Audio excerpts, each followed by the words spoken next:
What is up, everybody? It is time for another episode of AutopsyRantz, and oh boy, here we are the day before Halloween. And by the way, don't mind me, I'm just trying to escape this fucking planet. That's why you see me here on a little spaceship heading out into outer space. And I've got to get one more of these in before the goddamn election happens. As you all know, the elections will be on Tuesday the 3rd. We are, 5 days away? Not even a week away from the 2020 election, and I could not be more unexcited about what's going on. But so first we got to recap a little bit of the final Trump-Biden debate. I guess just really briefly on this, I do think it was a better debate because they promised to mute each other, even though at certain points later into the debate it didn't seem like they were muted at all. But yeah, it was more of an actual conversation. I think that's one of the things that helped Trump. The consensus, aside from mainstream media polling, seems to indicate that Trump won. I thought Trump won in the sense that he did better than Biden. Of course, grading both of them on a curve, a Trump curve for Trump and a Biden curve for Biden. Biden did start showing more of that mental fatigue stuff later on. But right off the bat, it just, I knew, as I was watching it with my brother and my wife, that it was going to be a better night for Trump. Because what you really need to do with a Joe Biden is let him talk. If you let him talk, he becomes his own worst enemy. And not interrupting constantly this time, which Trump obviously didn't get the chance to, but honestly it didn't look like he really even tried to, which was great. Let Biden hang himself and just stick to the points. I think Trump kind of did what he needed to do there. He didn't knock it out of the park. He didn't, do some grand Mortal Kombat style fatality for this debate, which would have helped him. Probably would have helped him a lot more in the polls. I don't think he really got that. But he definitely did better than the first debate. The first debate was just a jumbled clusterfuck of nobody really winning because it was just noise. I do think Trump came out of that debate looking a bit worse in a lot of people's eyes. But I could see, moderates, independents, or whatever, possibly. Could this have changed some people's votes? Sure. I tend to think most people going into this already knew who they were going to vote for at that point, because at that point, early voting had already been underway for a while. But so for the debate, some of the things that got discussed, obviously race issues, stuff on climate change, obviously stuff on COVID and how best to handle this going forth. What's interesting to me are the things that are never discussed, which is the outsane national debt that we have that is constantly growing, that Biden is talking about increasing. Of course, Trump has increased tremendously in his time in office. The wars, there was not even one mention of the fact that, the war in Afghanistan is the longest running war in American history. It's still going. Started under the Bush administration, went through 2 terms of Obama, has gone through 1 term of Trump, and shows no sign of stopping. Obviously, that's just one of the wars. But I've been thinking about one that I'm surprised in neither of the debates, and even in the VP debate, never came up. I don't know if this came up in the town halls or not. I don't remember it, but I was having to flip back and forth. I might have missed it because both of the presidential town hall showings were going on simultaneously. But maybe I completely missed it, but no issues of guns and gun control, which is obviously for me a much stronger standpoint for Trump to campaign on than Joe Biden, considering Trump has a not very good track record for guns, but it's nothing compared to what Biden is promising.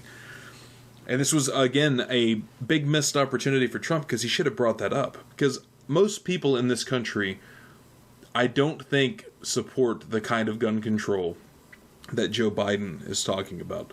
Joe Biden is talking about, he's said he's going to put Beto O'Rourke in charge of his gun grabbing fiasco, and I don't use the term gun grabbing in a sort of flippant way where I'm you just try to paint any Democrat who supports any gun control as a gun grabber.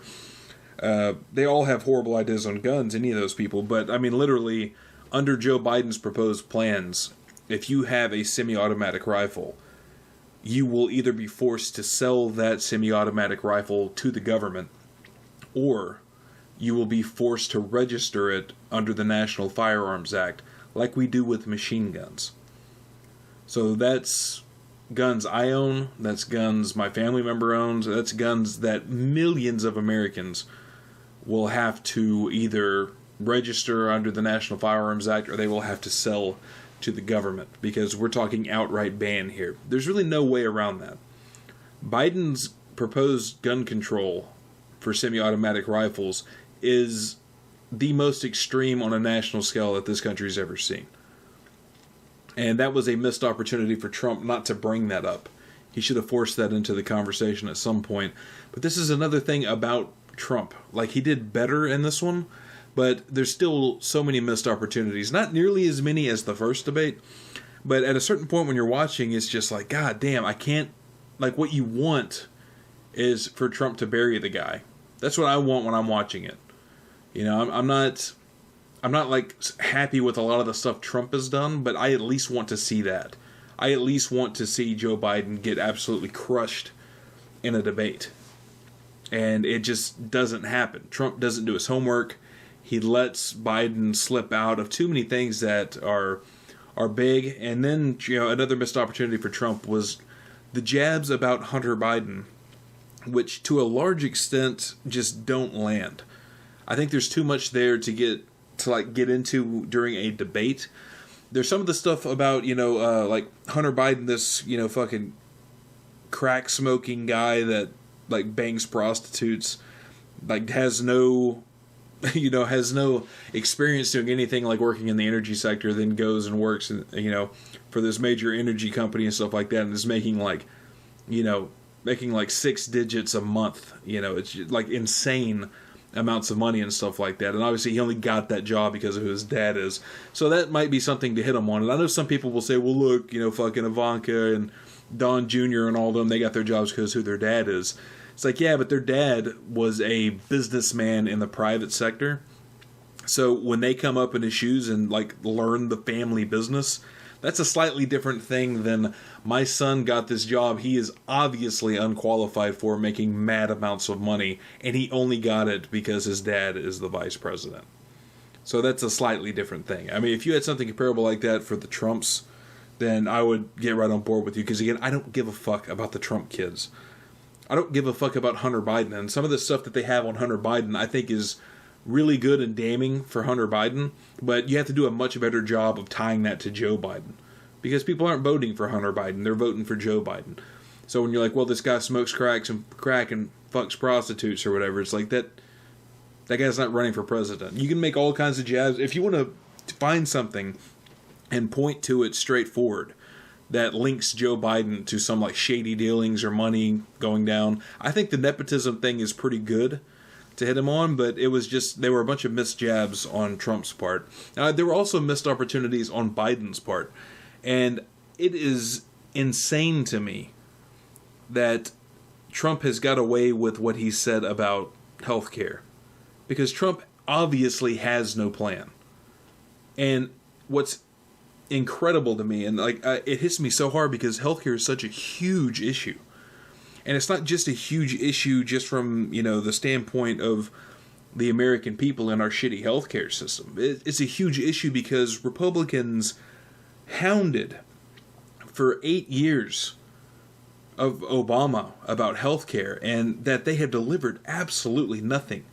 Not only that, they just still, even after almost 4 years of Trump, have no plan. Have absolutely nothing that they want to do. Like, it's like they don't even want to even get rid of Obamacare anymore. I don't even understand. Like, there's not even any sort of like grounding or argument to be made for what exactly their healthcare plan is, because they don't have one. And, I have a video that's about to come out. It's almost done. This is one of the things I've been working on in this last week. It's my How to Make Healthcare Cheaper video, as part of my Stateless Solutions series. And just how to make healthcare cheaper, because healthcare is a huge issue. And it's something, honestly, Biden should have hammered Trump on. Now, Biden's healthcare ideas are actually even worse, the fact that he wants to go the opposite direction. But then again, big government just continues to win, because like I've said before, Republicans are really just 10 years behind the Democrats. That old saying about Republicans are progressives who drive the speed limit is beyond accurate. Another thing Biden should have hit Trump on is this thing, like, we have a COVID vaccine coming in a couple of weeks. Like, no, it's obvious that we don't have a COVID vaccine coming in a couple of weeks. Now, does that mean we continue the lockdowns and all this other ridiculous shit? No, I don't. But we don't have a vaccine coming in a couple of weeks. Also, I know it's like a laughable thing. Now, I don't know why anybody even bothers bringing this up anymore. This stuff of Trump's tax returns. Okay, he's not going to release the tax returns. We can say whatever we want to about that, but I think the people who are already not going to vote for Trump don't care about the tax returns, and the people who are going to vote for Trump, they don't care about the tax returns either. So at this point, I understand if you want to hound him over it, like every other president does this. How come you haven't done it? Dude, we've already been through 4 years of fucking Trump. You might be getting another 4 years. If he's not going to release his tax returns, it's not going to shape the election one way or another. You might think it's shady, but obviously the people that are going to vote for him don't care. And really the people who want him to release it the most don't care either. They're not going to vote for him, no matter what they find in it. It's just like when they're still talking about Trump paying $750 the past couple of years in his tax returns. Like, they already found what they want. Even though, he pays, I've made a video on this, he pays like $39 million in 2005, which averages out to about $700,000 a year. But they don't care. Like, nobody actually cares about that. Trump did hit Biden.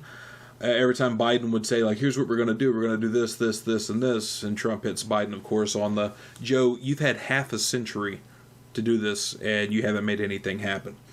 Now, to be fair to Joe Biden, this is something that they hit Bernie Sanders with about, 3 decades in Congress. Now, to be fair, Joe Biden in Congress can't do those things all by himself. But here's what we do know Joe Biden has done. The things that he has been successful at have been pretty fucking awful.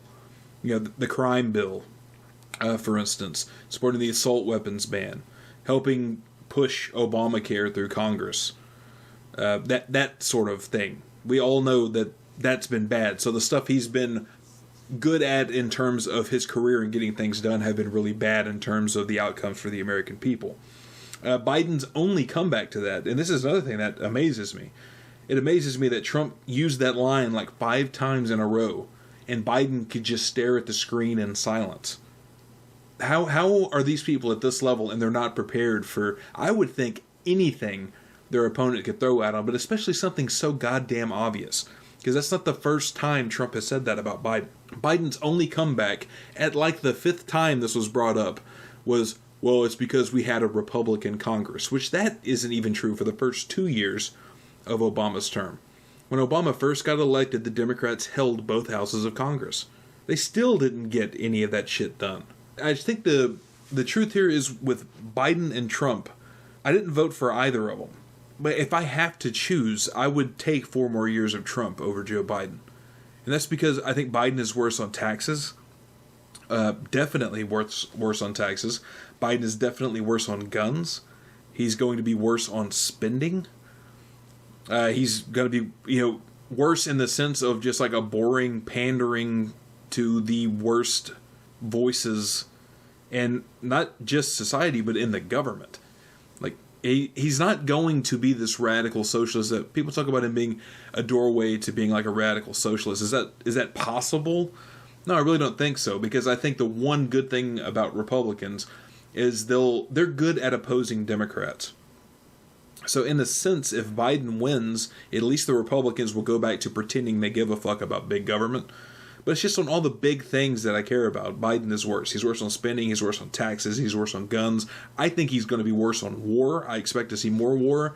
And people ask, what do I base that on? Well, I base that on the fact that he was VP of the first administration just in American history to spend 2 full terms at war. And he has supported all those wars. So I'm going to give some election predictions here. So I already have a few bets going. I think this one's going to be really close. All these, people putting out their electoral maps of how they see, and I've seen landslide Joe Biden. I've seen landslide Donald Trump. I don't think any of that's true. I think this thing is much harder to call than, especially the polls suggest. I mean, the polls suggest Biden has like a double-digit lead nationally, and that he's just going to absolutely wipe the floor with Trump. You're going to get some sort of like Nixon versus McGovern electoral map, or Reagan versus Carter electoral map, or something like that. I just do not see that being the case. The polls generally, I mean, there's stuff, I hear people saying now that, the polls in 2016 were actually accurate. It was within the margin of error that Trump won and all that sort of thing. The problem is in a general sense, in the overall sense, yeah, it was within the margin of error. But some of the state polls were so off, and they were in states that were very important. For instance, Hillary had a double-digit lead in Michigan, and she actually lost Michigan. Okay, the margin of error is usually like 2, 3, maybe 4 points. I think maybe 3 to 5 is what some polls will say. If you're off by like a dozen points, then your poll was useless. I'm saying that's something to keep in mind. I'm not saying Trump's going to win this thing. I'm saying if I had to bet, I would bet that Trump does. And like I say, I would prefer that, but it's still a very tough call. I'm not going to be surprised if on Tuesday Biden wins. I'm not going to be like blown away. The only thing that would surprise me is if it was a landslide in one direction or another. But I think odds are Tuesday, on the 3rd coming up, that we're not even going to find out that night, because you're still going to have all the mail-in ballots that have to be counted. And that brings me to another point. I mentioned this on the goddamn podcast. I said I actually think it will be fucking hilarious if it turns out Trump wins, but it turns out that a bunch of the mail-in votes for Biden were destroyed or lost, and a lot of people's votes weren't counted, and Biden maybe would have won. And the reason I say that's going to be hilarious is because for a long time now, I've been saying this mail-in thing is stupid, and well, there's no reason for it. First off, you can go to the goddamn polls and you can vote. That's what I did. That's what most people have done. But all the people that were the most vocal about how we could trust mail-in voting have been Democrats, have been people that are voting for Biden, have been people on the left. And I just think there's too much trust in this untested system to say like, oh, well, there's absolutely nothing to worry about. They're just saying that because, Trump thinks people are going to cheat. There's going to be voter fraud. All he wants to do is contest the election, and he's just going to blame the mail-in voting. I just personally think it would be hilarious if it turns out that Biden would have actually won if it wasn't for the mail-in voting. I just think that little twist of irony there would be just too good. Too good to watch people cry over Joe Biden losing and it be blamed on the very thing that all those same people supported. But so there you have it for the election. I wanted to get this thing out before the election actually happened, to get my last little bit that's most up to date. Obviously, things changed like fucking crazy, man. The 2020 has been a hell of a year. And that takes me to the next point here, this Philadelphia shooting. And oh my God, I gotta pull up the Bernie Sanders tweet that I saw earlier because, oh God, it's just so horrible. Okay, so Bernie Sanders yesterday said, Walter Wallace should be alive today, and our thoughts are with his loved ones. The police responsible for murdering him in front of his mother instead of getting him medical attention he needed should be arrested, investigated, and prosecuted by the Justice Department. Where are the Bernie Sanders fans at with this blatant bullshit pandering? Come on. Come on. My response to this was a retweet of Bernie Sanders saying, yeah, I agree. A cop should have to get stabbed at least a few times before they're allowed to defend themselves against a deranged knife-wielding perp. This man was told repeatedly he attacked the cops with a knife, and was repeatedly told not to, and they eventually shot him down.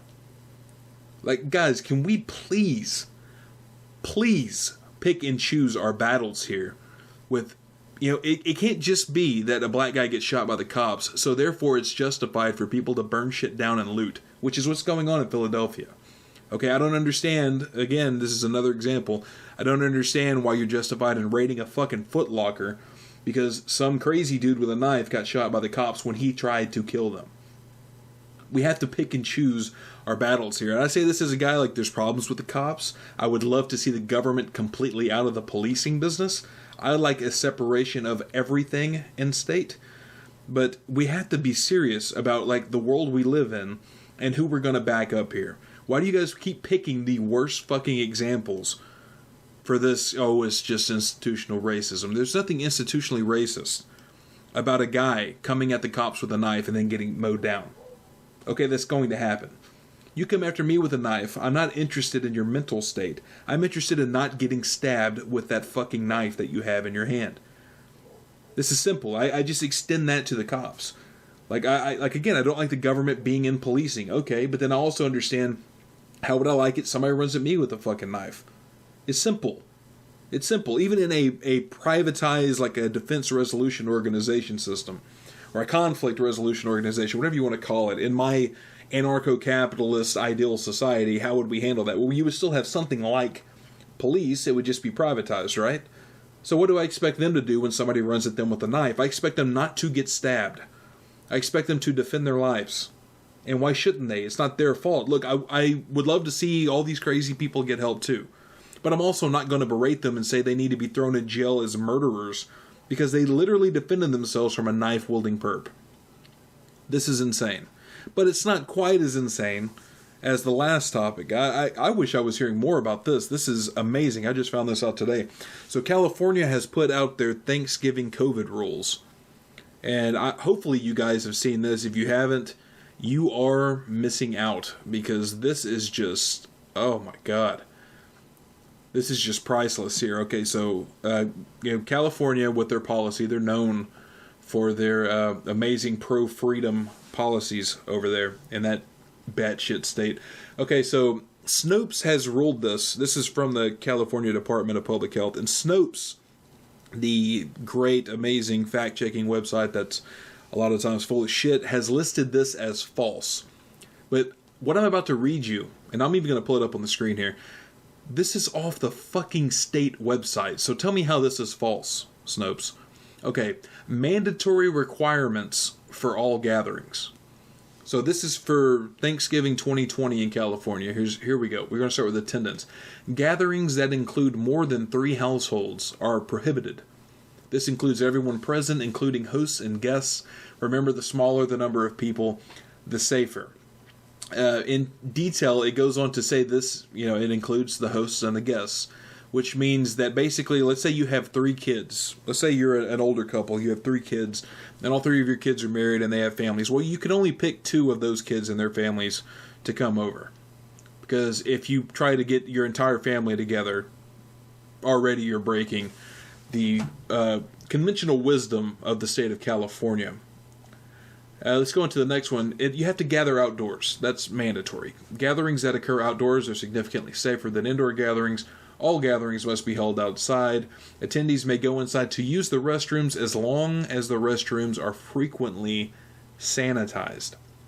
Okay, so you can only go inside if you really gotta take a shit. Okay, so Granny can only go inside if she's really got to take a leak or she's got to shit, and only then if you frequently sanitize the bathrooms. I love it. The state of California is going to tell you, as a citizen of the state, if you can go inside and take a shit. If it pleases the crown, may I please go inside and take a shit, Governor Newsom.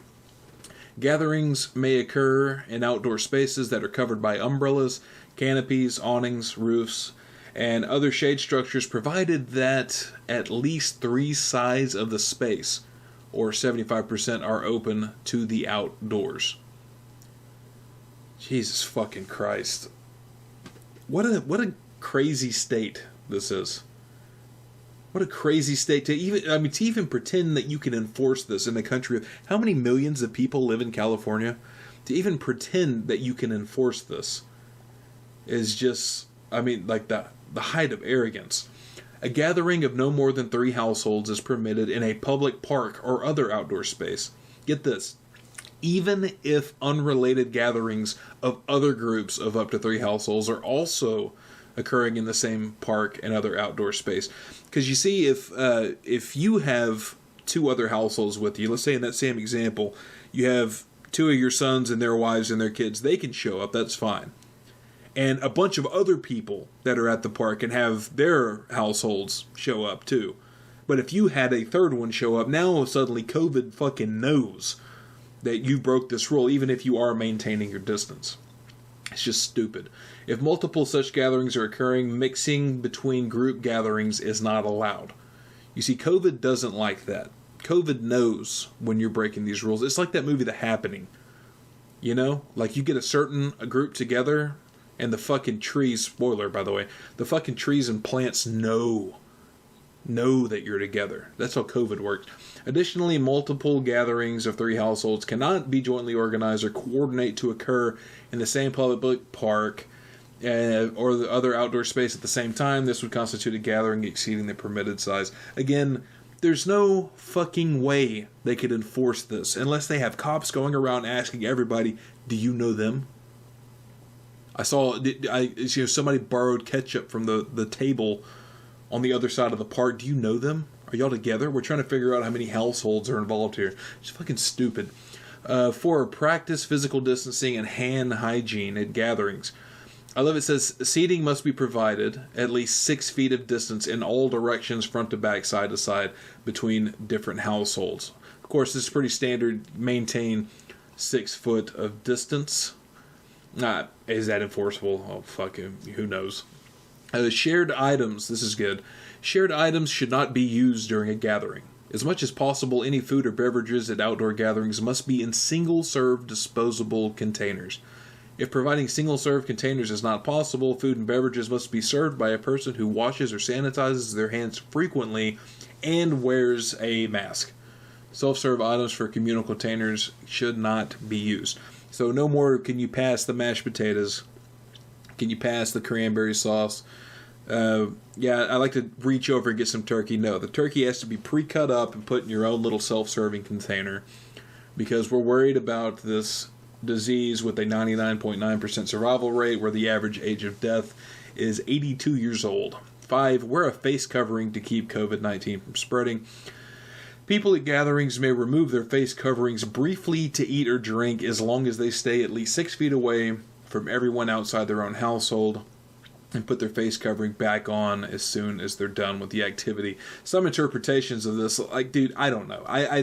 Some interpretations of this are that, like, you have to put your mask back on between bites. I don't think, obviously even that isn't saying this, but this is retarded, and California's government is retarded, so I really couldn't put it past them for that. Number 6, keep it short. Gatherings should be 2 hours or less. The longer the duration, the risk of transmission increases. Again, if it pleases the crown, might I gather with my family on Thanksgiving for 2.5 or 3 hours? The last one here is the real kicker. I guess maybe this is more common in California. This is probably meant to be for religious gatherings or something. But there's rules for singing, chanting, and shouting at outdoor gatherings. Singing, chanting, shouting, and physical exertion significantly increases the risk of a COVID spread because these activities increase respiratory droplets and fine aerosols into the air, yada yada. All people who are singing or chanting should wear a face cover at all times, including anyone who is leading a song or chant, for the same reasons why people who are singing, shouting, chanting, or exercising are strongly encouraged to maintain physical distancing, but beyond 6 feet. Okay, so if you're going to sing, you got to get maybe like 12 feet back. You got to double that social distance. People who are singing or chanting are strongly encouraged to do so quietly because are at or below volume of normal speaking voice. Obviously, because singing and chanting, like I'm imagining all like the hippies in California doing this sort of like cult chanting. The last one here is really good too. Instrumental music is allowed, which for those of you who don't know, instrumental music is music with no vocals. It's allowed as long as the musicians maintain at least 6 feet social distancing. So you got to have a pretty good stage set out here to be 6 feet away from your drummer, your bass player. I would say your singer, but obviously singing's not allowed. Musicians must be from one of the 3 households. Playing of wind instruments is strongly discouraged. So fuck off, flute players. This is an assault on the didgeridoo, though, and I'm not happy with that. But the musicians, so basically you can only have a band play there if the band is made up of your family members. So I guess the fucking, I guess the Osmonds are okay. I guess the Osmonds will be fine over in California, but fucking like everybody else who doesn't have a musical family, you just got to go without the tunes, bro. Or you're going to have to crank up your goddamn stereo, because the state of California is retarded, and it just continues to get more and more retarded. I mean, the fact that Americans anywhere, even in that state, are like just put up with the level of shit that they put up with is just amazing. It always amazes me, man, because this is a country that fought a full-scale revolution over a 2% tax on fucking tea. And now the state of California is going to tell you how, when, and if Granny can take a shit and what bowl she has to eat mashed potatoes out of. It's just amazing to me to see, like, how this goes down. And it's like the most extreme, like, germophobia. I'm not saying that Granny can die from COVID. COVID can kill Granny. COVID can kill a lot of people. COVID has killed a lot of people. But that we're, like, to this point where, like, people will put up with this unbelievable amount of bullshit out of this fear of getting sick. Because again, 99% of everybody who gets this thing comes out fine on the other end. It's just amazing. And what's going to happen in the future if something like real happens? Something real. I'm not saying COVID's fake. Don't misrepresent me there. I'm not saying COVID's fake. I'm saying something real in the sense of, like, its impact is huge. Like, if you get, like, airborne Ebola, what the fuck is the government going to be able to do to the people?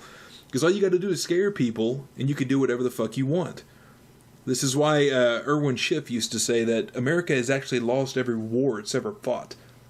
And his reasoning for that is that American freedoms always suffer during a time of fear and conflict. It's just amazing. Well, that's going to do the rant here, guys, for today. Again, I had to get one more in before the election here on Tuesday. I do have another video coming. I'm about to finish up the last little bit of editing on it. It should be out here in a couple of days. It is about part of my stateless solution, how to have cheaper healthcare. But until then, take it easy, everybody.